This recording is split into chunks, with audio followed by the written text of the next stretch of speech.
pour ce buzz du mois, nous sommes donc avec Pierre Valentin. Pierre, ce buzz est consacré à l'ESS, après la semaine de la finance solidaire. Dans le cadre donc de ce mois de l'économie solidaire, sociale et solidaire, dites-nous tout d'abord quels étaient les enjeux de ce mois de l'ESS.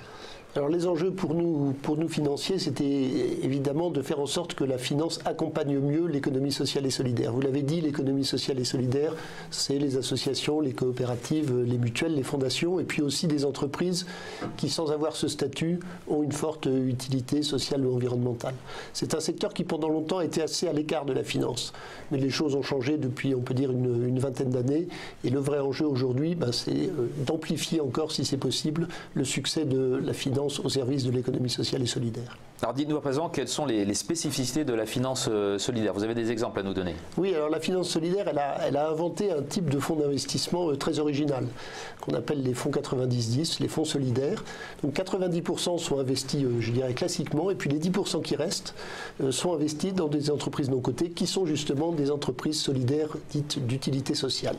Vous avez quelques exemples dans le domaine de l'entreprise Autrement, Main Forte, voilà une entreprise d'insertion qui donc remet dans le chemin de l'emploi des personnes des chômeurs de longue durée en leur proposant ce qu'on appelle un parcours d'insertion pendant 1 ou 2 ans et qui ensuite leur permet d'être employés dans le circuit classique.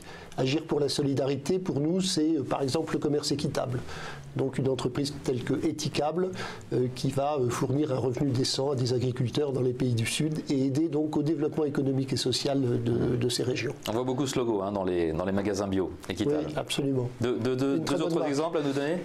Agir pour une société plus juste, nous l'avons illustré par Solifap, donc une société fondée avec la Fondation Abbé Pierre et qui est spécialisée dans le logement très social, et puis une association bien connue, Léo Lagrange, qui œuvre dans le domaine de l'éducation et de la formation au sens large. Alors vous nous parlez d'une limite de 10% en termes d'investissement dans le domaine du solidaire. Pourquoi ?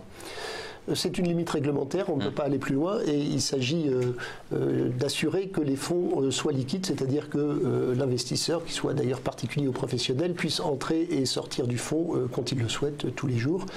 Et pour ça, évidemment, il faut limiter la part d'actifs non cotés. C'est la raison pour laquelle on est limité à 10% pour ce qui est des entreprises solidaires. Et donc le reste, 90%, l'essentiel 90%, c'est de l'ISR, on peut rappeler ce qu'il y a dans cette catégorie? Il y a une exigence de cohérence, ce n'est pas une obligation, mais chez nous, à Ecofi, nous souhaitons et nous pratiquons l'investissement socialement responsable pour la partie non solidaire de ces fonds. Donc c'est un investissement socialement responsable qui est avec un haut niveau d'engagement et d'exigence, puisque nous éliminons à peu près 50% de l'univers investissable et nous ne gardons que les 50% qui présentent les meilleures performances en matière environnementale, en matière de pratiques sociales et en matière de qualité de gouvernance. Dites-nous Pierre, maintenant comment se positionne Ecofi dans la finance solidaire? Alors Ecofi, c'est d'abord un pionnier de la finance solidaire. Nous avons été en 1983 le premier créateur d'un fonds, on ne parlait pas de fonds solidaires à l'époque, mais d'un fonds de partage qui s'appelle Fonds et Développement. Et depuis, nous n'avons cessé d'innover et d'être présents dans ce secteur. Nous en sommes un des leaders et nous nous caractérisons aussi par la très grande diversification d'entreprises solidaires dans nos fonds. Nous avons 74 entreprises solidaires dans nos fonds solidaires. C'est probablement l'un des plus grands nombres d'entreprises dans les sociétés de gestion qui sont dans le domaine de la finance solidaire.